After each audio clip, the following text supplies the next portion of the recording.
एक बेटी के जीवन का संघर्ष। बेटी होना कैसी विडंबना है कि जहाँ पैदा होती है, पलती बढ़ती है, जिस आंगन में लुका छिपी खेलती है, जिन माँ बाप की आंखों का तारा होती है, एक दिन उन्हें ही देखने को तरसती है। सुबह उठते ही मुंह से पहला शब्द निकलता है माँ, और रात को भी माँ से लाड़ लड़ाते जिसकी रात होती है, वहीं बेटी माँ की जीवन संध्या में माँ के साथ नहीं होती है।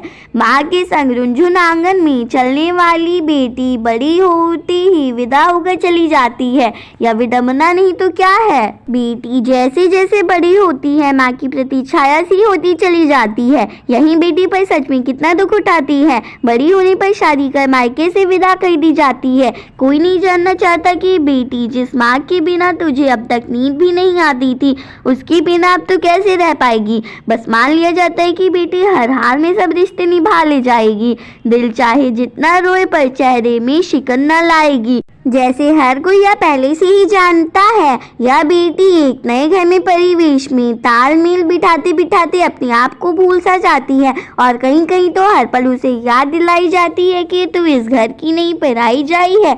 पर वह दो घर के खाते सब सह जाती है। दिन बीतते हैं, वह चंचल सी लड़की अब माँ बन जाती है, और ममता की मूरत वह माँ को भुला बेटी में रम जाना चाहती है। दूर बैठी माँ की याद तो उसे पल पल आती है, पर वह बच्चों की खातिर अब मायके कम ही जाती है। मिलता है कभी माँ की बीमारी का संदेश तो बस यह बेटी तड़प कर रह जाती है।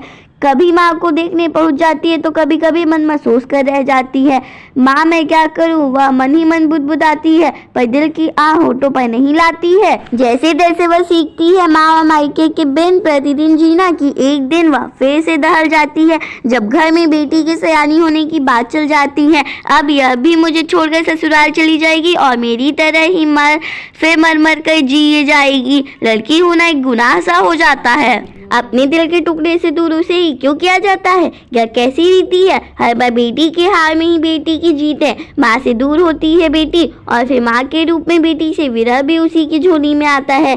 बेटे के भाग्य में माता पिता की सेवा और साथ का सौभाग्य आता है, और बेटी वह बस दूर खड़ी रहकर उनकी खुशियों की दुआ ही कर पाती है। बेटी दोनों घर में पराई बनकर रह जाती है। वह सौभाग्यवती तो कहलाती है, पर भाग्य में बिछड़ना ही लिखवा कर क्यों लाती है।